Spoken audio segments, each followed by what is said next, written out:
Ladies and gentlemen, welcome. Iron Lady of the Western World.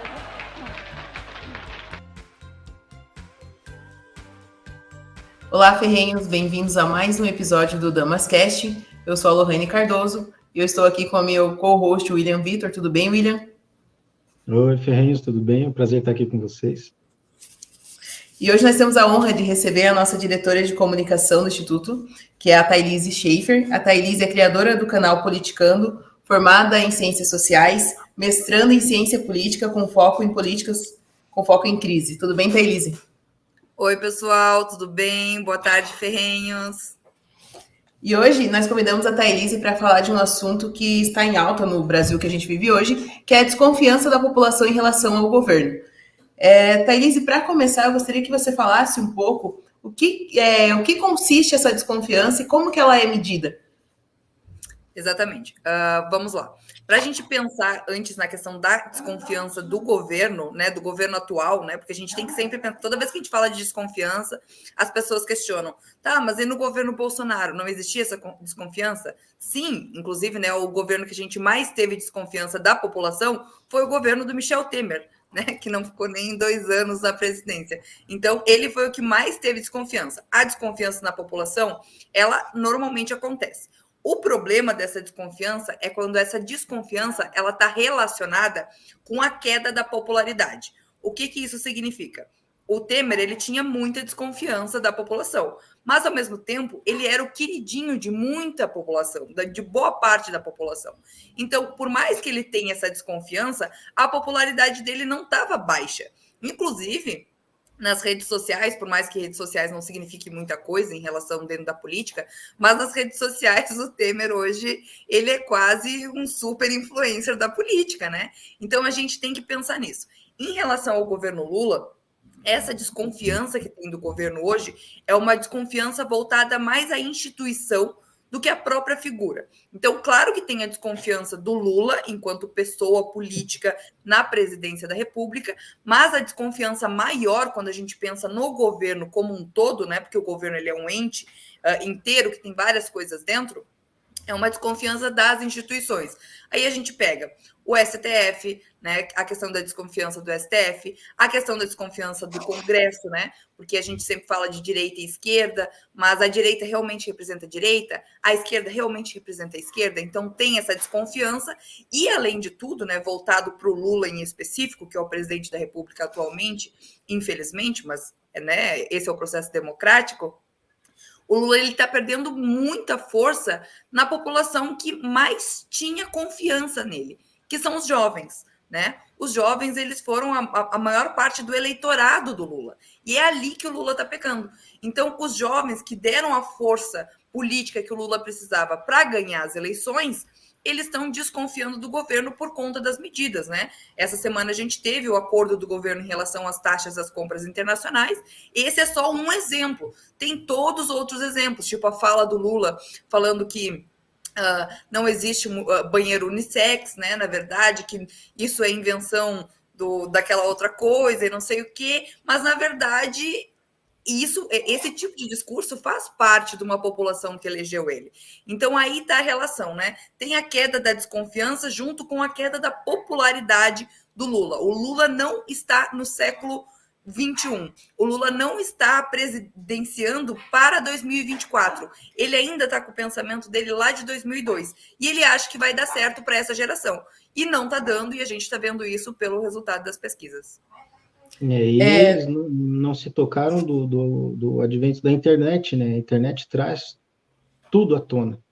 Não tem jeito. Eles tentam governar do jeito que era no início do primeiro governo dele, mas a internet está aí, mostra tudo o que está acontecendo para a gente. Não é de acordo com os discursos que eles proliferam. Exatamente, a gente tem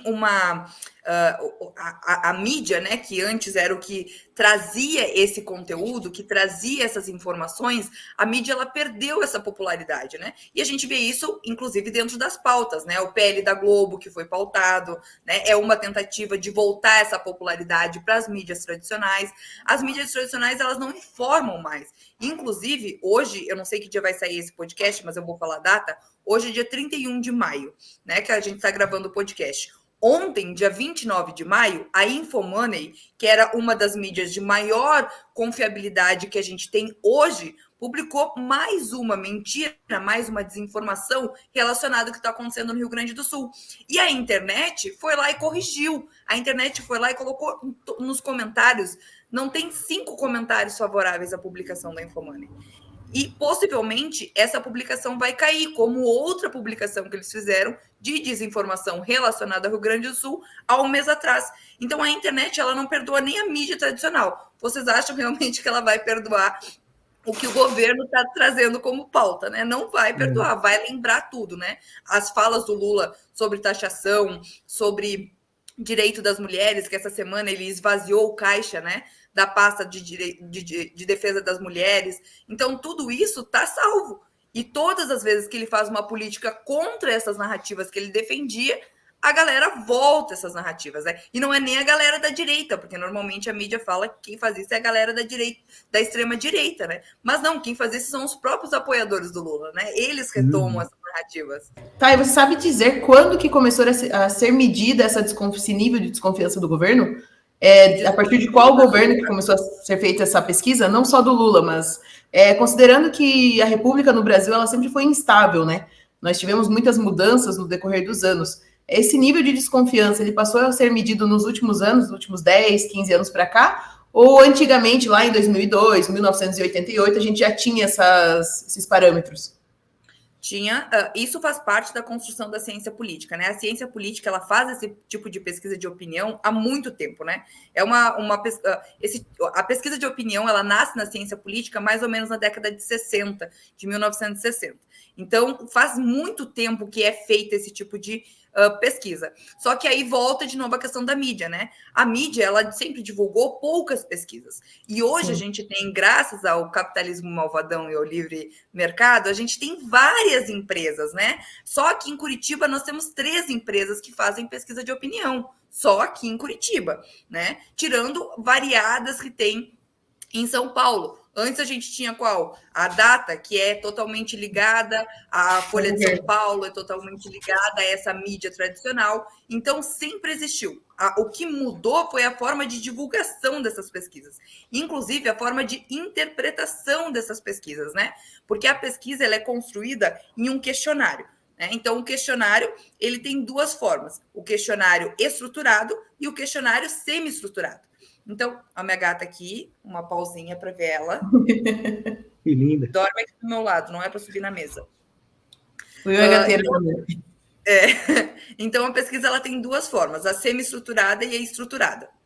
Normalmente, em pesquisa de opinião, tem que ser uma pesquisa estruturada, ou seja, com perguntas direto que a pessoa vai responder sim, não, ou em uma escala de 0 a 5, e assim sucessivamente. E a semi-estruturada é aquela que tu dá abertura para as pessoas responderem mais. Então, por exemplo, a última que saiu, né? Você acha que o governo Lula está indo no caminho certo? Tem que fazer uma pergunta sempre positiva. Porque se eu falar não, tu já vai induzir a pessoa a responder o não, né? Isso é psicologia. Então, tu tem que sempre fazer essa pesquisa positiva. E uma pergunta direta. Ou poderia, de uma escala de 0 a 5, quanto você acha que o governo Lula está indo nessa direção? Então, sempre existiu. O que muda é a forma de fazer pesquisa. Essa pesquisa foi elaborada de uma forma mais direta, onde a população conseguisse interpretar. Então, hoje, Lô, tu que é advogada, que não trabalha com essa área, se tu pegar uma pesquisa, tu vai conseguir entender ela, porque ela é muito fácil de compreender hoje, e também uma forma mais fácil das pessoas responderem. Então, não é mais aqueles super questionários que antes as pessoas ficavam na rua coletando resposta, depois fazia toda a análise das respostas, né? São uma forma mais fácil. E as redes sociais, elas ganham, né, essa notoriedade de trazer essas pesquisas. Então, tem muitas pesquisas que antes elas não ganhavam espaço na mídia. Mas por conta das redes sociais, a empresa vai lá e faz uma página, como o Paraná Pesquisa, né? Ele faz uma página, ele divulga tudo lá. Então, ele nem precisa do contato da mídia tradicional. Eles mesmos colocam nas redes sociais esse resultado. Então, sempre teve, só que a gente tem uma mudança de divulgação dessas pesquisas. Eu acho que esse aumento da internet, da liberdade como um todo, em relação às mídias, é o que também causa o aumento da desconfiança no governo, né? como vocês falaram antes, lá em 2002, quando o Lula falava diversas mentiras, como ele mesmo já confessou que ele mentia números e tudo mais, não tinha ninguém para conferir aquilo e ver se estava certo, se ele estava falando a verdade ou não. E agora, como você mesma disse, os próprios eleitores deles pegam uma frase que ele falou na campanha, em 22, e comparam com algo que ele está falando agora. Que nem ele falou esses dias atrás da questão da cerveja, da picanha que ele estava tendo e tal, enquanto várias pessoas, tanto no Rio Grande do Sul quanto em outras partes do país, não tem nenhum arroz para comer. Então, esse descolamento dele com a realidade também, e as pessoas tendo mais acesso, tendo essa percepção, acho que tem aumentado mesmo esse nível, né? Exato. E agora tu pegou a questão da cervejinha, é muito legal, que tem um produtor de conteúdo da esquerda que ele defende Lula assim, o Lula tá errado, o Lula, sei lá, comete um crime, né, que já foi feito, mas ele defende de todas as formas, com unhas e dentes, o Lula. De todas as formas ele defende o Lula, tá? Essa semana ele postou um corte dessa fala, né, e um corte de uma outra entrevista do Lula que ele diz, mas se não tem picanha, vocês podem comer abóbora, né? Sim. O Lula falou isso. Então ele faz esse gancho. E o cara diz, gente, é por isso que nós estamos perdendo para a direita, porque a gente não consegue nem defender uma fala dessas. Tipo, o cara prometeu a campanha inteira dele. Não, vocês vão ter picanha, vocês vão ter cervejinha. Daí, 1 ano e meio depois, ele diz, não deu certo a picanha e a cervejinha, então comam abóbora. Eles não conseguem manter o discurso. Então, as ações deles derruba tudo o que já foi construído em cima das promessas dele, do jeito que eles vêm trazendo o governo, ele não consegue manter o discurso. Não consegue manter o discurso. E agora tu pegou outro ponto que me fez lembrar. Semana retrasada, eu acho que foi, o Haddad foi até a Câmara dos Deputados ser questionado, né, pelas ações. Sim. E nesse momento, ele falou que a economia do Brasil estava estável, né, não tinha nenhum problema, né, nessa economia. Poucas horas depois, as mídias independentes começaram a trazer os resultados, porque graças ao Lula, né, a gente tem acesso ao portal da transparência com todas as informações, e eles trouxeram os resultados, né? E a expectativa, logo depois foi atualizada pelo governo também, é que tenha 15 bilhões de déficit. Ou seja, é impossível, matematicamente, não precisa ser nenhum grande economista, falar que as contas públicas estão equilibradas se tu tem 15 bilhões de reais em déficit. Né, se vai faltar 15 bilhões de reais para fechar a conta no final do ano. E olha só, a gente está em maio, né? A gente tem todo o resto do ano ainda. E até agora a gente já bateu recorde de arrecadação de impostos no ano passado. Então, aonde está indo esse dinheiro, né? Então, tudo isso a população fica preocupada, né? O que aconteceu no Rio Grande do Sul ajuda muito para a questão da descredibilidade do governo. Ajuda muito. Por quê? Porque está lá a narrativa de nós estamos fazendo tudo isso pelo Rio Grande do Sul. Tu vai olhar o documento, tudo aquilo é empréstimo. O que não é empréstimo é liberação de crédito. O que não é liberação de crédito é adiantamento de FGTS, que é dinheiro das pessoas, ou adiantamento de Bolsa Família. Então, não tem. Mas ele fez ali a liberação de 5 mil reais para a população. Sim, ele fez. Mas essa liberação ainda precisa que o prefeito envie toda a documentação das famílias para que as famílias tenham acesso. Então, o próprio governo, como o Will bem colocou, não consegue manter a sua narrativa e nem as informações que eles mesmos levam. Então, eles falam uma coisa numa entrevista coletiva e depois tu vai olhar o documento, aquele documento não tem nada a ver com o que eles falaram. E as pessoas, os próprios defensores do governo, eles estão percebendo isso, né? E é isso que faz reduzir a popularidade. E também as medidas impopulares, né? Que são, por exemplo, a questão da taxação da Shein. Lá na primeira taxação, lá no remessa conforme, o Lula já perdeu muito. Eu acho que diminuiu ali em questão de 15% a 16% as pesquisas de opinião relacionada à popularidade do governo e o quanto o Lula estava sendo um bom presidente. Só naquela, que era só o imposto estadual de 17%, o ICMS. Com essa nova taxação do acordo do governo, que vai aumentar 20%, a chance dele bater Bolsonaro de desaprovação no final do mandato do Bolsonaro, que estava a 70%, é muito grande. E a gente está falando nem na metade do mandato e a gente não tem nenhuma pandemia, né? Então, tem toda essa complexidade por trás. Não, eu acho que a questão do Rio Grande do Sul, ela veio para escancarar esses problemas do governo. Por exemplo, tem várias pessoas que não são politizadas. A gente sabe que no Brasil isso acontece demais. Só que essa situação do Rio Grande do Sul, as pessoas vendo que quem estava salvando eram os voluntários, quem estava agindo, quem estava entrando na água, quem estava colocando seus bens materiais em risco ali, jet ski, coisa arada, para salvar as pessoas, eram outras pessoas e não o governo. Daí eles ligavam na Globo, a Globo estava lá colocando que o fato de você falar que era o povo salvando o povo era fake news. E eu acho que isso também trouxe um impacto para as pessoas que não eram ligadas à política. Eu acho que trouxe, tipo, um quesinho, tipo, como assim? Elas começaram a prestar um pouco mais de atenção no que estava acontecendo. Que nem eu até entrei em contato com a Thay na questão das notas fiscais para a entrada de doações dentro do estado do Rio Grande do Sul. Eles falaram durante vários dias que não estavam sendo barrados. Daí veio a SBT, se eu não me engano, e mostrou ali, ao vivo, que estava sendo barrado. E a Globo teve a cara de pau de reiterar que era fake news. Então, eu acho que esse tipo de embate entre as mídias e a facilidade que as redes sociais trouxeram faz com que as pessoas que não são ligadas em política, estão preocupadas em voluntariar-se, tipo, em ajudar as pessoas que estão passando por aquilo, ou de fato estão passando por aquilo, acordarem um pouquinho para prestar atenção no que está acontecendo no governo. E como você falou, não só no governo Lula em si, mas na instituição como um todo, né? Porque eu acho também que essa questão do 8 de janeiro, essa questão toda da invasão dos poderes que tem acontecido no Brasil, tem causado de forma gradativa que as pessoas acordem, no sentido de prestar atenção no que está sendo feito pelo governo. A questão da taxação da Shein, eu acho que acordou e atingiu os jovens, né? Porque esse pessoal, eles não ligam se eles estão pagando muito arroz, o feijão está muito caro, porque geralmente essa galera, eles são sustentados pelos pais. E agora você mexeu nas compras deles ali do AliExpress e etc., daí eles sentiram no bolso. É aquele exemplo que o Dadá sempre dá de que você está cortando a grama, você perde o seu mindinho. Qual que vai trazer mais impacto para você? Um tsunami no Japão no mesmo tempo ou o teu mindinho? Se você pudesse voltar no tempo, o que você mudaria, né? Então, assim, eles estão sentindo isso no bolso. Eu acho que isso também tem prejudicado muito a imagem do Lula, né, como governo. Exatamente. E se tu for parar para pensar, na última eleição, o Lula ele bateu 43%, salvo engano, de votos no Rio Grande do Sul, né? Então, se vocês pararem para pensar, não é uma porcentagem baixa, né?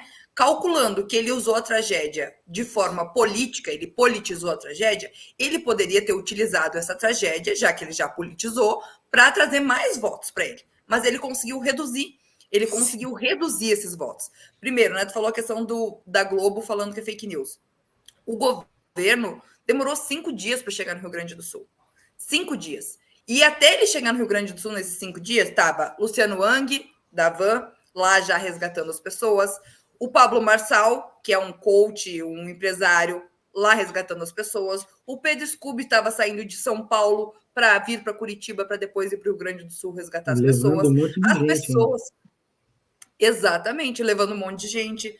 As pessoas da própria cidade já estavam lá fazendo acampamento com cozinha solidária, né? E daí o que acontece depois de 5 dias que a Globo chega lá, né? Acontece que tudo virou fake news. Então, todas as denúncias da população de que não tinha nenhum órgão do governo, e aí a gente pega todo o governo, desde o municipal até o federal, não tinha nenhum órgão do governo ajudando lá, né? Daí é fake news. O prefeito de Bento Gonçalves fez uma entrevista, está disponível na RBS TV, que é o canal, né, afiliado da Globo no Rio Grande do Sul, em que ele diz que ele esperou 2 dias os aviões do Exército, da FAB. Ele esperou 2 dias e eles não podiam decolar por mau tempo. E, ao mesmo tempo, os aviões do Rio de Janeiro, do estado do Rio de Janeiro, chegaram lá antes. Ou seja, o avião do Exército Brasileiro, que, em teoria, seria construído para proteger o país, ele não consegue dar conta de um mau tempo. Se um dia a gente entrar numa guerra, acabou o país. Porque se estiver chovendo, eles vão falar para o país que está nos atacando.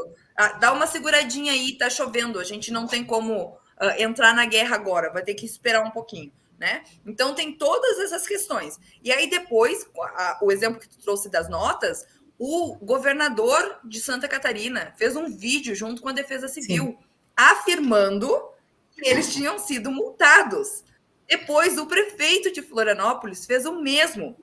O Pablo Marçal, que agora eles adoram criticar o Pablo Marçal, né? Porque ele é coach de internet. O Pablo Marçal também fez a denúncia dizendo que ele não estava conseguindo entrar. Diversas pessoas nas redes sociais. E sabe o que está acontecendo com os vídeos dessas pessoas? Estão sendo tirados da rede social por desinformação. E aí eu pergunto para vocês, da onde está vindo essa ordem para tirar essas denúncias das redes sociais por desinformação? Além disso, no TikTok, todo vídeo que tu faz do Rio Grande do Sul, ele entra como publicidade. Ele não cai, mas ele entra como publicidade. De novo, da onde está vindo essa ordem para esse vídeo entrar como publicidade? Então, o governo Lula, ele possivelmente vai perder muita força no Rio Grande do Sul. Muita força no Rio Grande do Sul.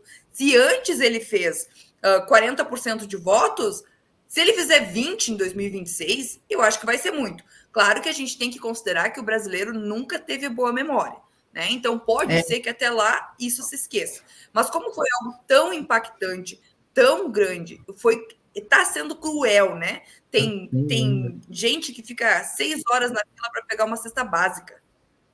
Cesta básica. Teve gente que ficou 20 horas sem ter acesso à água potável, né? Tirando o pessoal que ficou 30, 40 horas em cima de telhado esperando para resgate.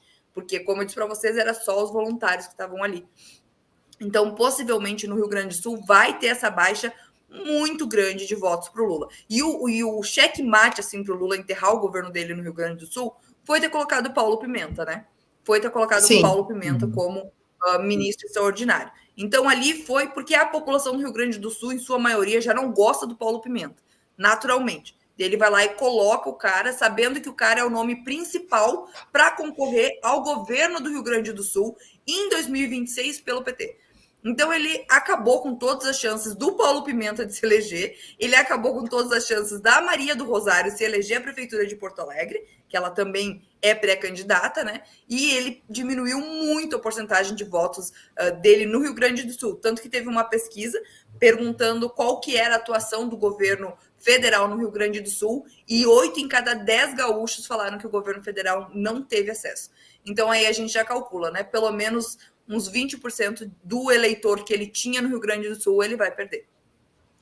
Olá, ferrenhos! Sabia que estamos em diversas plataformas digitais? No YouTube, Spotify, Instagram e principalmente em nosso site, encontrando vários artigos envolvendo a liberdade ou a falta dela. Não perca tempo e acesse damasdeferro.com.br e em nosso Instagram, @Instituto Damas de Ferro. E eu acho que apesar do eleitor médio brasileiro ter memória curta, eu acho que o impacto disso tudo que aconteceu no Rio Grande do Sul ainda vai perdurar por muito tempo, sabe? As pessoas estão sentindo na pele, várias pessoas vão ter que reconstruir aquilo. Então, eu acho que, nesse caso, a memória curta do eleitor médio brasileiro não vai funcionar a favor do Lula. Você acha que essa atuação do Lula impacta nas outras regiões do país também, tirando Santa Catarina, que já não era fã dele e também estava mais de perto acompanhando a atuação? Você acha que para cima, ali, Centro-Oeste, Nordeste, as outras regiões, elas estão sentindo ele está sentindo essa diminuição também ou não? Na última pesquisa que a gente teve do governo federal, analisando o impacto, né, das ações do governo federal em diversas regiões, a única região que não teve redução da popularidade, se comparado com a pesquisa anterior, foi a região Nordeste. Inclusive, no Norte, está tendo um impacto muito grande, porque tem ações do governo lá de 2006 que hoje estão sendo feitas no Norte, que faz com que o Lula perca a sua popularidade. Então, o único lugar até agora que não reduziu foi o Nordeste. O restante reduziu consideravelmente. O Centro-Oeste, por ser uma região que tem bastante agronegócio, né, e as ações do Lula, por conta do Rio Grande do Sul, que vão prejudicar o agronegócio, reduziu consideravelmente também, né? Mas, assim, para a gente ter uma informação concreta desse impacto, é o que eu sempre digo para todo mundo que me pergunta sobre isso. A gente só vai saber no final do ano que vem, tá? Porque nesse meio tempo pode acontecer muitas políticas. Políticas favoráveis ao governo e políticas que podem reduzir ainda mais. Então, eu não sei, Lô, se eu concordo contigo, se o eleitor médio, tirando o eleitor médio do Rio Grande do sul do Brasil, né? Porque o sul do Brasil eu acho que ele é um pouco mais ativo na política, se o restante do eleitor médio ele vai ter essa percepção a longo prazo. Então, eu acho que a gente só vai ter uma noção maior desse impacto só no ano que vem, só depois que o Lula tiver mais um ano de governo. Daí eu acho que sim, a gente vai conseguir ver esse impacto. Você acha que essa desconfiança do governo, essa instabilidade que a gente tem vivido hoje, ela tem um impacto econômico também no Brasil como um todo, não só no Rio Grande do Sul? Total. Questão de atrair investimentos. Eu não sou economista. Eu não sou economista, mas o que todos os economistas falam é que a economia ela parte de confiança, né? Então as pessoas elas precisam confiar no governo para que a economia consiga avançar. E não tem como confiar no governo, né? O primeiro escândalo de corrupção assim que deu o baque no Lula foi a Petrobras. O que ele fez assim que foi possível? Trocou a presidência da Petrobras, né? Atrasou o pagamento dos dividendos dos investidores. Então, assim, não tem como. Eu acho que a política ela nunca vai estar separada da economia. Nunca. Né? A política e a economia elas sempre andam juntos. Então, quando a economia está bem, a política está bem. Quando a política está bem, a economia também está bem. Então, elas sempre andam juntos. Então, sempre vai ter um impacto. Recapitulando um pouco do que o governo tem falado sobre a economia, como o Haddad tem falado que a economia está boa, tal, a mídia ainda tenta passar para a gente aquela sensação de que está tudo correndo bem, que a gente pode confiar nas ações do governo, mas a gente, quando vai no mercado, a gente vê a realidade, a gente vai no posto de combustível, a gente vê a realidade, está tudo subindo, e a mídia tenta passar para a gente que não, o governo está cumprindo com a sua agenda e que não sei o quê, bababá, e vem uma Daniela Lima, tenta proteger o governo a todo custo. Exatamente. E se a gente pegar essa percepção da mídia, se a gente pegar a percepção da mídia, a gente pega a Miriam Leitão, né? Que ela falou aqui no começo do ano que a inflação estava aumentando, né? Mas isso era um bom sinal, né? A inflação Veja como isso é bom. Né? Então a mídia, sim, ela está tentando. Ela está tentando a todo custo mostrar que as ações do governo são boas. Mas exatamente o que tu falou, Will. Quando tu vai no supermercado, tu vê o preço. E tu falou dos postos de gasolina, né? O preço da gasolina que está aumentando, mas a tendência é aumentar muito mais. Porque a gasolina no Brasil está 20% abaixo do mercado internacional. Ou seja, a hora que essa defasagem de 20% for colocada em equilíbrio, vocês vão pagar... Vocês, né? Porque eu não dirijo, né? Eu sou anti-Uber, acabo pagando de tabela. Eu acabo pagando de tabela. Mas, assim, a gente vai pagar R$10 no litro da gasolina. É exatamente isso que vai acontecer se quando essa defasagem for corrigida. Verdade. E isso pode vir a gerar todo aquele caos que nós tivemos na greve dos caminhoneiros, lembra? Se o preço da gasolina ele aumenta de forma muito abrupta, cara, sente na questão do frete, sente na questão do preço final da mercadoria. Então, acho que quando isso acontecer, pode vir a gerar não digo a mesma greve dos caminhoneiros, mas algo parecido. Porque o fornecedor ele não vai conseguir equilibrar essas contas de forma que não atinja tanto o consumidor final. Porque também, se aumentar demais, ele também não consegue vender. Então, eu acho que vai acabar segurando o preço do frete, daí o caminhoneiro, o cara da transportadora vai sentir isso, e eu acho que pode vir a ocorrer aquele mesmo caos que a gente teve na greve dos caminhoneiros, né?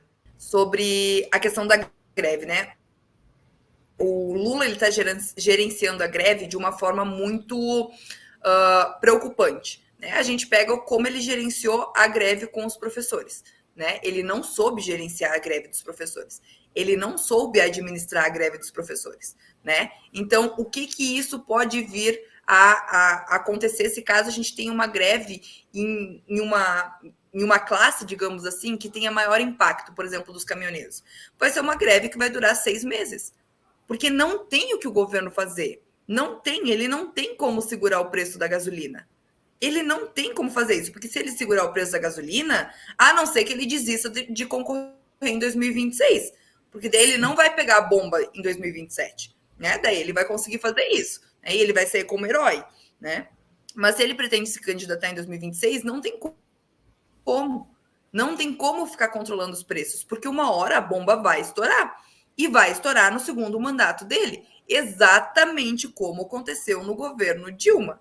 A gente está vendo, né? Todo mundo está falando, tem um meme na internet, né? Que o Lula dilmou, e é exatamente isso, o Lula dilmou. Né, ele está fazendo uma política de preço, uma política econômica exatamente como a Dilma fazia no governo dela, e acabou estourando no governo 2, né? Só que aí eu acho que a gente tem um grande problema, fora a questão do governo, né? Que é a questão do aparelhamento das instituições. Porque se a gente pega o que aconteceu lá no governo Dilma, mesmo que tinha negociação com o Centrão, com Serra junto nas corrupções, enfim, toda essa questão, ainda tinha um Congresso que queria a todo custo tirar Dilma do poder. Sim. Então eles não iam deixar passar nada. Uma linha errada que ela fizesse ia ser pego no pé. Só que agora a gente tem um Congresso, em sua maioria, que não está fazendo isso. Inclusive, um deputado federal chamado Maurício Marcon, do Rio Grande do Sul, ele fez um site para que as pessoas pudessem acompanhar como cada deputado está realmente votando. Porque tem muitos deputados que se dizem a favor da liberdade econômica, a favor da liberdade de expressão, e chega na hora de votar, vota tudo ao contrário. Não vota a favor dessas pautas, vota junto com o governo. Então, assim, tem essa questão dessa desconfiança, né? Então, vocês calculem todo esse problema, né? O problema de um gestor, um líder, né? Porque, querendo ou não, o presidente da República, ele é um gestor, ele é uma liderança que não sabe dialogar com as pessoas da comunidade, não sabe dialogar com a sociedade civil, junto com instituições que não têm equilíbrio, né? Que tudo depende do ponto de vista, tudo depende da forma que a narrativa foi montada, e ainda por cima, o STF, que é qualquer coisa, eles vão ter uma interpretação diferente do código, da lei, da Constituição. Então, não tem como a população ter confiança. Não tem como a população não entender isso para além do seu bolso, né? Então, o bolso é a primeira coisa que o brasileiro sente. Mexeu no bolso, sim. O povo brasileiro acorda, rápido, né? 2 dias organiza uma manifestação. Mas, para além disso, quando eles organizarem isso, se chegar nesse ponto, né? E eles perceberem que não adianta gritar, que não adianta brigar, porque não tem o que fazer, porque está tudo aparelhado, daí eu não sei o que pode vir a acontecer, né? Que daí na ciência política, dentro da história, a gente tem vários casos, né? Inclusive casos mais extremos de guerra civil. Eu acho que o brasileiro não chegaria a esse ponto. Mas esse é, tipo, pensando num caso extremo, seria esse. Os nossos aviões não voam no mau tempo. Acho que a gente não chegaria nesse ponto. Né? É verdade. Muito bom. Uma coisa que ficou claro para mim, essa questão do aparelhamento das instituições, foi quando houve agora, essa semana, a derrubada do veto das saidinhas temporárias. E o governo vai acionar, ou acionou, o judiciário para tentar novamente derrubar a decisão do Congresso Nacional. Então você percebe que o governo ele tem tanta segurança de que o judiciário, o STF, vai fazer algo a favor dele, que ele não espera mais com que o Congresso definam as coisas. Antes haviam aquelas emendas secretas, né? A gente sabe que ali o nosso Senado está totalmente amedrontado, porque a maioria deles tem um rabo preso com o STF, e a maioria deles não ataca o STF por conta disso. E a gente percebe que essa segurança que o governo Lula tem, que o judiciário vai julgar a favor dele, faz com que as pessoas, a população no geral, que ela tenha essa desconfiança maior. Porque pega um assunto ainda que mexe com as pessoas, que é direito penal, criminalidade e tudo mais. E as pessoas, elas não têm entendido que o fim das saídas temporárias, eu estava até conversando com um advogado ontem, o fim das saídas temporárias, ele não vai valer para quem já está preso, para quem já foi condenado. Ele vai valer a partir de agora. Então, assim, quando as pessoas normais começarem a perceber, as pessoas que não têm esse acompanhamento jurídico no dia a dia, elas começarem a ver os presos saindo para a saída temporária, mesmo com a derrubada do veto, elas vão passar a desconfiar ainda mais do governo. Então, eu acho que o aparelhamento político das instituições e a falta de conhecimento e pensamento crítico da população em geral e a mídia como um todo, eu acho que aumenta muito mais e dificulta ainda mais porque o governo Lula, ele volte a ter confiança da população, né? Sobre a questão da desconfiança, né? Tu usou o exemplo do PL da saidinha. Hoje de manhã eu fiz um vídeo no TikTok falando exatamente sobre isso, né? Que teve um ministro do STF que ele fez ontem uma decisão para um preso de Minas Gerais dizendo que aquilo não valia, né, para ele.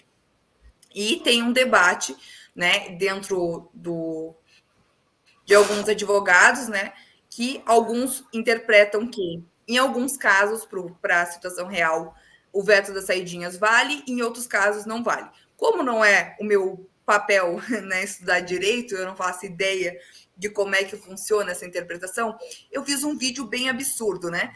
E eu coloquei a explicação dos dois lados na legenda do meu vídeo. Então eu peguei esse vídeo absurdo e disse, já pensou se a gente pudesse utilizar essa mesma questão para o DPVAT que voltou agora?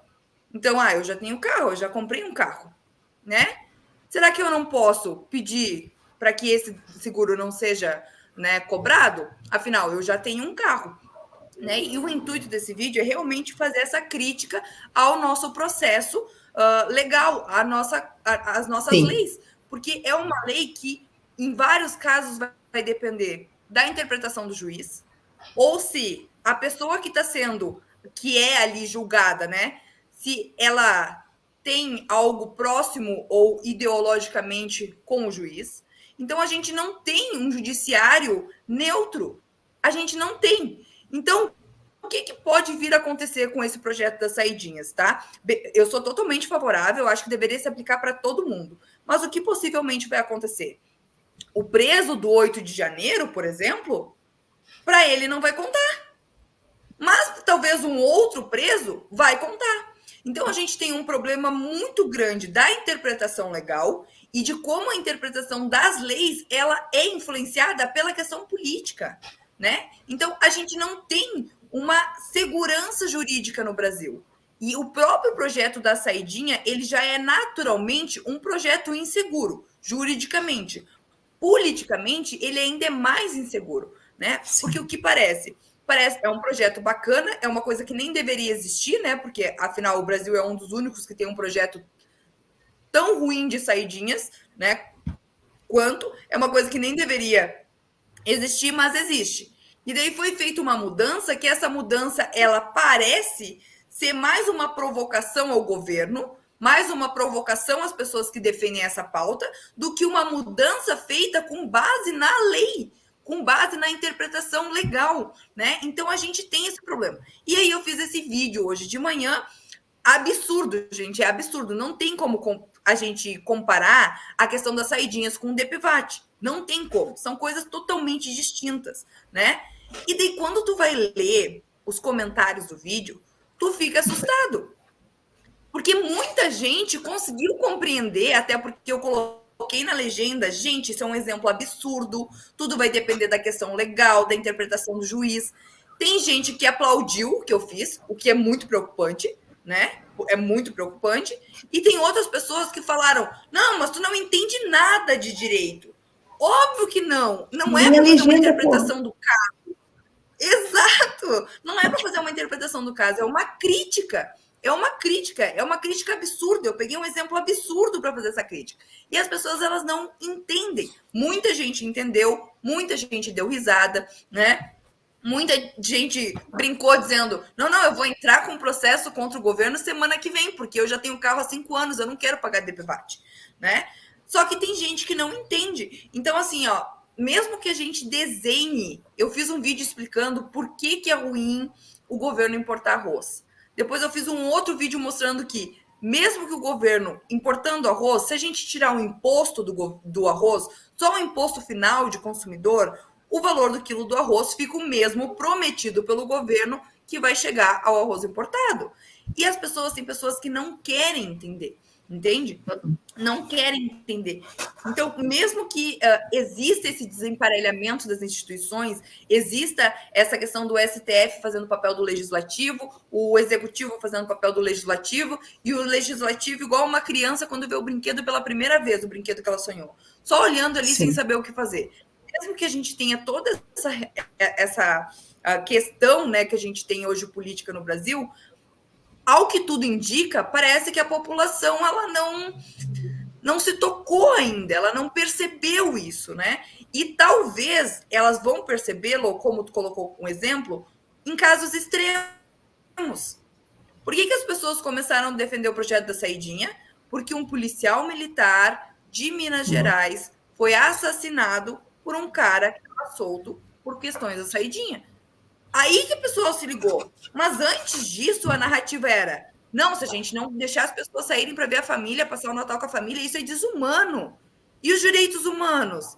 Né? Então, essa era a narrativa. Só muda a narrativa quando está ali, na frente, assim, ó, na vida real. E aconteceu casos absurdos em Santa Catarina, de mulheres que foram violentadas por caras que tinham saído na saidinha e não tinham voltado, que eram fugitivos. Então, é só nesses casos extremos. Mas, mesmo assim, esses casos extremos não são divulgados pela mídia, porque a narrativa da mídia é outra. É a mídia independente, que não é alinhada ao governo, que traz as histórias reais, né? E daí a população fica, a população média. Em quem eu acredito? Na Globo News? Na Daniela? Ou eu acredito numa mídia que tem pouca confiabilidade, é pouco conhecida? Uma mídia local, né? Então, tem essa questão toda social, né? Porque isso não é uma questão só política, toda essa questão social para a problemática que a gente está vivendo hoje. Já pensou em investir nossas ideias? Estamos com camisetas e canecas exclusivas com a qualidade garantida da Viés. Aproveite e compre na viesbr.com. E você percebe quão louco que é o Brasil, como ele foi feito para dar errado, como você usou o exemplo ali do pessoal do 8 de janeiro, né? O que a gente tem hoje? Agora eu vou fazer uma recapitulação falando juridicamente, como a Thay falou ali. Eu sou advogada, eu atuo bastante na área criminal. E a lei das saidinhas hoje, ela é uma lei dentro da lei de execução penal. Então, todo mundo que foi condenado, até antes dessa aprovação do fim das saidinhas, vai ser beneficiado. Porque a lei penal, ela só retroage se ela for beneficiar o réu. Então, se ela for beneficiar um assassino, se ela for beneficiar um estuprador, ela pode retroagir. Nesse caso que ela não beneficia, ela não pode retroagir. E a coisa mais chocante que eu acho é que muita gente ali do 8 de janeiro não tem nem denúncia ainda. Você percebe como o Brasil é louco, que essas pessoas elas estão presas há mais de um ano. Elas não sabem pelo que elas estão sendo processadas. Então, assim, elas não podem ser beneficiadas com progressão de regime, elas não podem ser beneficiadas com livramento condicional, elas não podem ser beneficiadas com saída temporária, porque elas nem foram julgadas ainda. Tão bizarro que é o nosso país.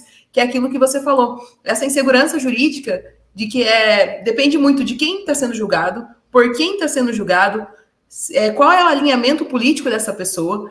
Então, assim, é bizarro. Como o Denis Xavier diz, todo sofrimento pro idiota é pouco, né? Porque, cara, é bizarro como a gente aceita esse tipo de coisa calado. Como você disse ali, às vezes a gente espera acontecer coisas absurdas, como aconteceu com o policial em Minas Gerais, como aconteceu no Rio Grande do Sul, como aconteceu em Floripa com aquelas mulheres, para as pessoas elas se ligarem que tem algo errado. Para as pessoas elas terem noção. Tem gente presa lá no 8 de janeiro. Eu conheci uma mulher em Chapecó, ela tá com tornozeleira eletrônica hoje. Cara, ela não sabe pelo que ela está sendo julgada. E as pessoas comuns, a massa, o afegão médio, ele não sabe que isso está acontecendo. Porque o 8 de janeiro ele foi transmitido pela mídia como uma tentativa de golpe. Então, assim, cara, é bizarro. Daí a pessoa fica, como você falou, ela não sabe se ela dá bola porque a Globo News, a Globo, onde ela vê as novelas dela a vida inteira, tá dizendo, ou se ela vai levar em consideração o que uma guria no TikTok tá falando, o que o Boletim da Liberdade tá trazendo, as mídias não tradicionais estão trazendo. E eu acho muito, muito importante esse trabalho que tu tem feito no TikTok, que é uma mídia que eu confesso que eu não consigo usar, que é muito jovem para mim. Mas eu acho muito importante estar nesses locais de notícias rápidas para que essas pessoas, esses jovens, o pessoal que não está querendo pensar, eles tenham acesso, pelo menos, à notícia crua. Por mais que eles não leiam. Cara, eles não leem a legenda. Você explica tudo na legenda, as pessoas não leem. Por mais que eles não leem, eles sabem do assunto. Nem que seja por cima, sabe? A informação, ela vem de forma tão rápida para eles, que eles, assistindo o vídeo, eles sabem o que está acontecendo, pelo menos. Eles não entenderam bosta nenhuma. Mas eles sabem o que está acontecendo com esse tipo de divulgação. Por isso que eu acho que é muito, muito importante a gente ter constância nesse tipo de conteúdo, tanto o que a gente faz aqui no podcast, tanto que você faz no TikTok, tanto que o pessoal faz nos portais online, para que as pessoas, por mais que elas não deem credibilidade, elas prefiram acreditar na Globo, que elas assistem as novelas ali há 20 anos, mas elas estão cientes de que aquilo está acontecendo, de que aquele... foi votado o negócio do DPVAT, o negócio ali do veto 46. das fake news. Então, assim, o fato das pessoas falarem, esse movimento nessas mídias não tradicionais, por mais que às vezes as pessoas optem por acreditar no que a Globo diz, por exemplo, ele é importante que as pessoas saibam o que está acontecendo. Por mais que elas não entendam, mas elas sabem que aquilo ali está rodando no Brasil, que aquilo ali está rodando no país, né? E eu acho de extrema importância. E a mídia tradicional perdendo o monopólio, o que o governo tenta fazer? Frear a mídia independente, censurar. Exatamente. Fala, Thay. Exatamente. Não, tu estava falando antes, Lô, que o TikTok é muito jovem, né? O meu público no TikTok, eu trato com os extremos. Então, eu tenho o meu maior público entre 18 e 24 anos, e depois o meu maior público entre 44 a 50 anos. Então, não é que o público é jovem. O público que consome o TikTok é bem variado. O público que produz o conteúdo é jovem, né? Então, a gente tem essa questão. E o que o Will falou agora da questão de censurar, eu fiz um vídeo ontem sobre a questão da nota técnica do Ministério da Saúde sobre a vacinação obrigatória, né? E eu fiz um vídeo explicando o que era essa nota técnica, o que essa nota técnica trazia, quais eram os impactos dela, né? Porque a nota técnica, para quem não sabe, está assistindo aqui, ela obriga os pais a vacinar os seus filhos de 6 meses a 5 anos contra a Covid, tá? Essa é a obrigação. Pelo Estatuto da Criança e do Adolescente, o pai que não vacina o filho não pode matricular ele na escola. Então, a gente já tem um impacto direto ali na educação com essa nota técnica do Ministério da Saúde, que foi publicado em janeiro. Essa semana, a Comissão de Constituição e Justiça da Câmara, né, junto com alguns deputados do Sul, né, novamente, que estão à frente, eles conseguiram aprovar que fosse tirada a obrigatoriedade e fosse colocada apenas a recomendação. Por quê? Porque já existe uma nota técnica da Organização Mundial da Saúde dizendo que não é mais necessária a obrigação da vacinação contra a Covid, e nenhum país do mundo, fora o Brasil, obriga a vacinação contra a Covid nesse grupo de pessoas, que são crianças de 6 meses a 5 anos. Só isso que estava no meu vídeo. Eu não estava tomando partido contra a vacinação, nada, eu só estava explicando porque as pessoas me perguntaram o que isso significava, tá? O meu vídeo foi denunciado, não sei por quantas pessoas, e o TikTok tirou o meu vídeo do ar. Detalhe, eu só estava explicando. Esse tipo de vídeo, no Instagram, ele nem entra. O Instagram já barra antes de tu publicar. Então, assim, existe essa forma de censurar, esse aparelhamento. No caso do TikTok, a gente não tem como falar que não, nem no caso da Meta, né? Afinal, a Meta, 2 semanas atrás, mandou a localização de um fugitivo político do Brasil, né, para o Alexandre de Moraes, né? Então a gente não tem como falar que não tem, mas tem um aparelhamento do governo tentando entrar dentro dessas redes sociais, se não conseguir via projeto de lei, se não conseguir via PEC, se não conseguir via qualquer coisa, eles vão fazer negociação com essas empresas e vão censurar. Tanto que eu comecei a falar de política no TikTok há pouquíssimo tempo. Eu comecei a falar quando tudo começou no Rio Grande do Sul. E eu disse, alguém precisa falar, porque a galera que tá morando lá no Rio Grande do Sul, eu sou gaúcha, mas eu não tô lá, eu tô aqui em Curitiba. A galera que tá lá não tem tempo para fazer vídeo questionando a política. Porque eles agora estão pensando em salvar a pessoa que tá em cima do telhado. Então, se eu tô aqui, eu posso falar, eu vou falar. Então, eu comecei a fazer isso há pouco tempo. Em menos de um mês, eu cheguei a 10 mil seguidores no TikTok. Então, eu disse, opa, se eu conseguir chegar a 10 mil seguidores no TikTok em menos de um mês, significa que tem 10 mil pessoas que estão vendo que as coisas não estão certas, né? E isso dá uma esperança. Por mais que eu tenha que cuidar o que eu vou gravar, a palavra que eu vou utilizar, eu sempre peço para os meus seguidores, não coloquem Lula ladrão nos comentários, escrevam sempre tudo junto, porque o TikTok não vai derrubar o teu comentário e eu não vou receber penalização. Então, assim, a gente vai aprendendo a lidar da forma que dá, tipo, Lula corrupto também não dá para escrever, tem que escrever tudo junto. Eu disse para ele, não tem problema, vai ficar fora da língua portuguesa, mas se tem gente que defende todes, por que a gente não pode defender, né, escrever Lula ladrão sem espaço e sem acento, né? Então vamos escrever, o importante é que de alguma forma... driblar o sistema. Exatamente, a gente está conseguindo levar essa informação. Como Daí, às vezes, a gente tem que usar de ironia, de deboche, né? Para mostrar a forma de forma mais lúdica, para não ser tirado o vídeo, né? Mas sempre dá um jeito de ser tirado, daquele conteúdo tá lá. O vídeo da vacina, no meu caso, foi tirado, foi banido, não tem problema. Eu abri uma live no TikTok e expliquei pra galera lá. Ó, é isso que acontece. Um monte de gente me chamou de que eu era contra a vacinação, que eu era negacionista, e eu só estava explicando o processo político, né? Só, né? Tem uma moça que eu gosto muito, que ela faz vídeo e ela diz: o problema da comunicação hoje é a militância do coentro. O que significa militância do coentro? Se eu falo que eu não gosto de coentro, a pessoa entende que eu sou contra as pessoas que comem coentro, né? Sim. E aí vira toda uma bola de neve de comunicação. Então, é esse o problema. Na internet, hoje, a gente tem a militância do coentro, que uma vez era conhecida como cultura do cancelamento, mas eu acho que militância do coentro é uma coisa que todas as redes sociais vão aceitar, né, que a gente fale isso. E uma coisa que você falou, eu acho que as empresas como a Meta, o TikTok e tudo mais, eu acho que eles fazem isso, às vezes, de forma preventiva.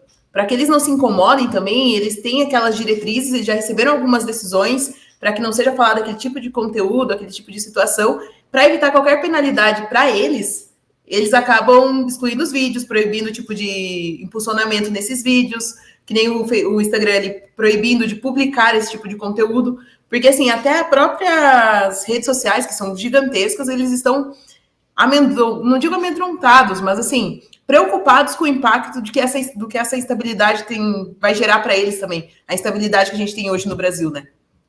Eu diria que eles estão amedrontados. Exato, e essa instabilidade... Lembra do Flávio Dino, quando ele foi negociar com os aplicativos? Não, ou vocês se adequam a gente, porque agora o governo é assim, ou vocês se adequam. Então, eles não vão contra o governo. Eu acho que, até o que a Thaís falou, o governo não consigo por esse meio, não consigo por aquele, vão negociar com as empresas. Eu acho que não foi bem uma negociação, foi uma coerção. Negociação. É uma imposição, né? Uma canetada. E nós estamos caminhando a passos largos para a censura no Brasil, né? E as pessoas, elas não percebem isso. Elas vão perceber, como diz ali no Caminho da Servidão, a nossa liberdade vem sendo tirada em camadas, em pedaços, como se fosse uma linguiça, né? E a gente vai perceber quando ela estiver desse tamanho assim, quando você não puder falar absolutamente nada contra o governo, que nem você disse. Hoje você já tem que adequar o que você vai escrever nas suas redes sociais para o teu vídeo, o teu comentário não ser derrubado. Então, assim, as pessoas, elas têm que driblar o sistema, literalmente falando, para que elas consigam falar o que elas pensam.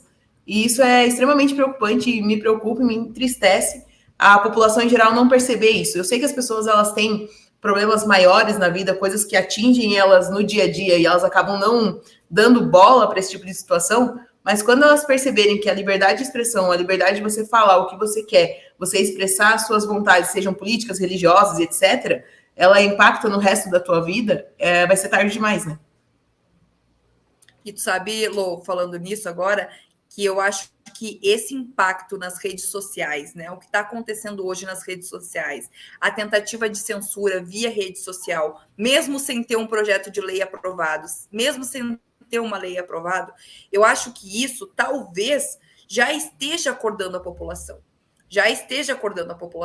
Porque pessoas comuns que vão lá e comentam qualquer coisa no meu vídeo que não tem nada a ver com política. Às vezes eu faço um vídeo só, sei lá, brincando com alguma questão, né? Ou a gente faz uma live e eu começo a contar sobre a minha vida e eles fazem um comentário totalmente aleatório, já é barrado. Então as pessoas, elas já perceberam que muitas vezes não é nem o que elas falam, mas sim com quem elas estão falando. Então, por exemplo, se tu vai fazer um comentário na publicação do Deltan Dallagnol, por exemplo, se tu usar qualquer palavra que seja considerado pelo governo e esteja nas redes sociais como antidemocrático, esse comentário ele automaticamente vai ser barrado. Mesmo que tu esteja falando para o Deltan Dallagnol, nossa, Deltan, olha que legal essa tua camisa, tá muito bonita. Se tu falar isso para o Deltan e for considerado o contexto de tudo aquilo antidemocrático, Mesmo que seja uma pessoa que não é nada politizada, nem que seja, exato, não é nada politizada, vai ter o comentário, porque ela está comentando num conteúdo do Deltan, né? Isso sem lei, isso sem nada, né? Apenas por uma negociação, uma coerção, como disse o Will, né? Mas vamos utilizar negociação, porque isso aqui também vai para as plataformas digitais, né? Então vamos usar negociação, mesmo que essa negociação exista com as mídias sociais e com o governo, né? Porque é uma negociação que é por baixo dos panos, querendo ou não, porque ela não também, é lei. Exatamente. É algo que vem sendo imposto às mídias sociais, às empresas em geral, né? Nós tivemos, o Dadá foi dar uma entrevista essa semana e o radialista perguntou para ele qual que é a tua opinião sobre a censura dos rádios e tudo mais, porque a gente fica com medo de chamar um convidado e o convidado falar algo contra o governo e a rádio ser prejudicada. Então, assim, você percebe que não só as mídias sociais, mas como os meios de comunicação comum, como rádio, TV tradicionais, eles ficam coagidos em chamar pessoas que discordam do que está sendo falado pelo governo, que está sendo defendido pelo governo, porque eles têm medo de serem penalizados, eles têm medo de serem multados. E ele fez essa pergunta, assim, bem sincera, assim, porque ele queria, do cunho jurídico, saber o que de fato aconteceria. E se tinha uma forma do órgão ali, da empresa de comunicação, ela se proteger disso, da fala do convidado. Então, olha que bizarro que isso é. Até tem como se proteger, dependendo de quem ele está falando. Sabe? Né? Essa censura prévia, né, que a gente fala. Censura prévia que tem acontecido no Brasil. Exatamente. Sabe que os meus seguidores sempre perguntam. Os meus seguidores eles sempre perguntam para mim, e tu não tem medo, né, de tu virar alvo do governo gravando esse conteúdo no TikTok? E a minha resposta é óbvia, tenho, né? Quem não tem, né? Só que assim, se toda vez eu ter que segurar o que eu vou falar por medo de retaliação do governo, não tenho por que eu estar aqui no Brasil. Eu deveria já ter ido embora, entende? Porque até onde eu sei, dentro do aparato legal, eu tenho direito, é meu direito criticar o governo. É meu direito criticar o governo. Eu não estou trazendo desinformação. Eu estou falando, olha, essa política aqui, ela foi feita dessa forma, eu discordo, não gosto, porque acho que ela prejudica a mim e a outras pessoas.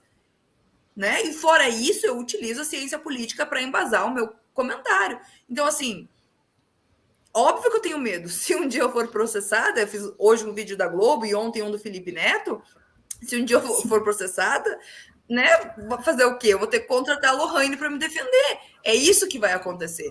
Mas a gente tem que falar sobre, porque se cada ação do governo a gente ficar quieto, amanhã depois o Brasil vai estar de ponta cabeça. E hoje a gente está falando de desaprovação do governo, né? E amanhã a gente não vai estar nem podendo falar sobre isso, porque talvez até pesquisa de opinião de empresa registrada vai se tornar crime, se for uma pesquisa de opinião para mostrar que o governo está errado.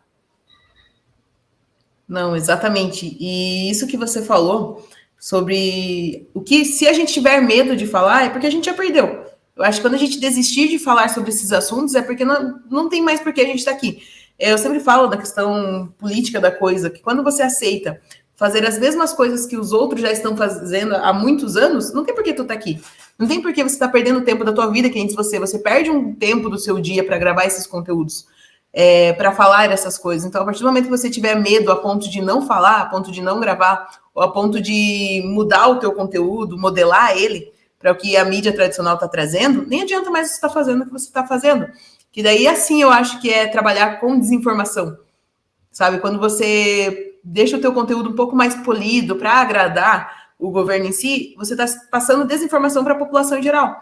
Para quem não estaria preocupado com deixar o governo bonito na fita, digamos assim, você estaria prejudicando as pessoas que têm que ouvir o que está acontecendo, sabe? Que é o que a mídia tradicional está fazendo hoje. Então, tipo, o cara lá desculpa a palavra, mas o cara lá da puta que pariu, que ele não tem acesso à internet, que ele assiste só a TV, esse cara, ele está sendo diretamente prejudicado pelas ações das mídias tradicionais. Então, eu acho que se a gente desistir de falar as coisas da forma que elas são, se a gente tiver medo de falar, a gente vai estar prejudicando diretamente essas pessoas. Eu acho que imoral da nossa parte fazer isso, sabe? Eu acho que a gente tem que continuar falando. Exatamente, concordo totalmente contigo, Lô. E outra coisa, né? Toda vez que a gente fala de política, né? A política partidária, o sistema político, as pessoas dizem, mas não pode analisar o sistema político ou criticar o sistema político com base em argumentos éticos e morais. E a minha resposta é sempre a mesma. É por a gente não ter feito questionamentos ao sistema político, à política partidária, com base em argumentos éticos e morais, que a política partidária e o sistema partidário estão hoje como estão. Porque não existiu esse questionamento. Não existiu esse questionamento. O questionamento ético e moral, ele está antes da construção do que é a política. Ele está antes da construção do que é a ciência econômica. Então, o ético e moral, ele está ali na base. Sem a construção de um argumento ético e moral, não existe a política. Existe apenas negociações, que é o que a gente vê hoje no Brasil. Exatamente. Pessoal, estamos nos encaminhando para o final de mais um episódio. Quero agradecer aos ferrenhos que nos acompanharam até aqui. Se você ainda não se inscreveu no canal, se inscreva, curta e compartilhe o nosso conteúdo, enquanto a gente ainda tem liberdade para falar essas coisas. E vou deixar uma frase aqui que muito falada, não confie nos políticos, não confie no governo, e que essa desconfiança que a gente tratou hoje aqui, ela aumente cada vez mais e faça com que vocês pensem de forma crítica na hora de escolher quem vai representar vocês, tanto esse ano, tanto em 2026. Quero agradecer ao Will por me acompanhar nesse episódio e a Thay por aceitar o nosso convite. Até mais, ferrenhos. As opiniões do convidado não representam a posição do Damas de Ferro enquanto instituição.